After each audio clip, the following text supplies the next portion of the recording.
Chers frères et sœurs en Christ,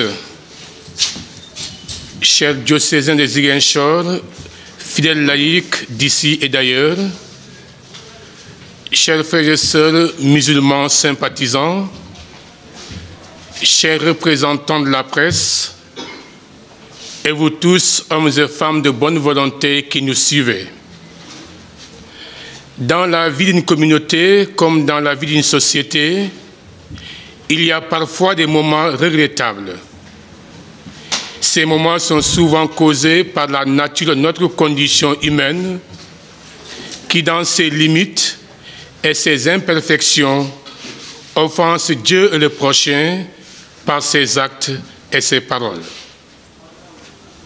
Suite donc aux propos malvenus de Imam Serigne Lamine Sall, la commission diocésaine du dialogue interreligieux de Ziguinchor, unie au conseil diocésain du laïcat, veut porter ce message à l'endroit de tous les catholiques et des adeptes des autres religions, musulmanes comme traditionnelles, qui ne cessent de nous manifester leur sympathie au nom de notre fraternité.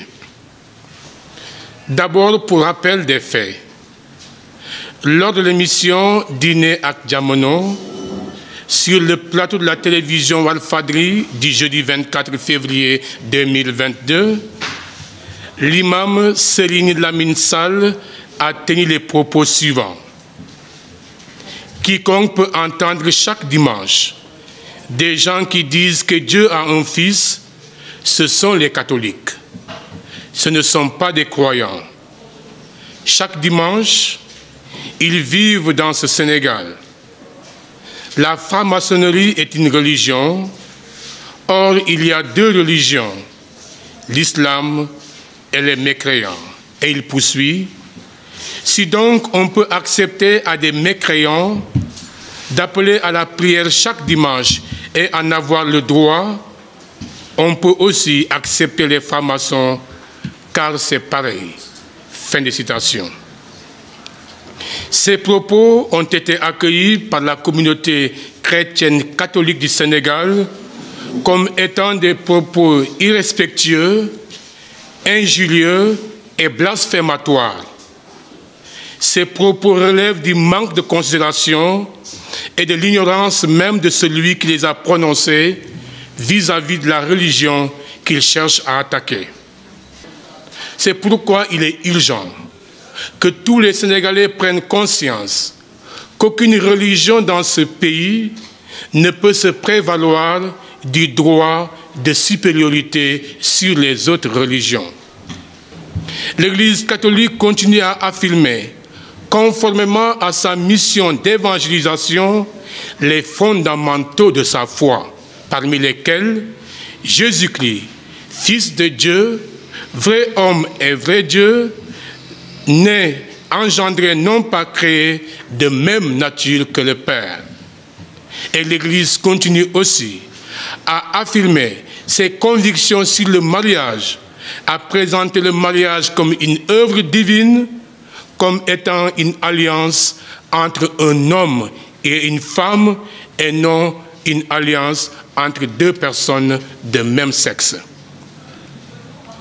Au vu de ces abus de communication qui font la une aujourd'hui, l'Église invite tous les leaders d'opinion, l'Église invite toutes les autorités étatiques à redoubler de violence pour préserver la bonne entente entre les religions dans ce pays.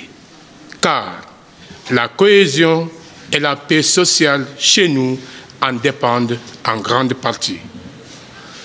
L'Église invite vivement les responsables des masses médias à veiller au style et au contenu des messages véhiculés pour éviter les frustrations, les malentendus et les conflits entre les religions.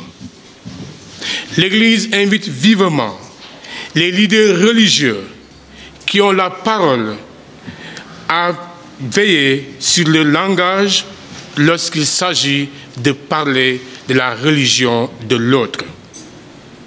Face à la situation qui prévaut aujourd'hui, l'Église invite enfin tous les Sénégalais, chrétiens et musulmans de bonne volonté à la retenue et à la responsabilité dans la prise de parole pour préserver la bonne collaboration et la bonne cohabitation entre les musulmans et les chrétiens qu'on a toujours reconnus à notre pays et à notre nation.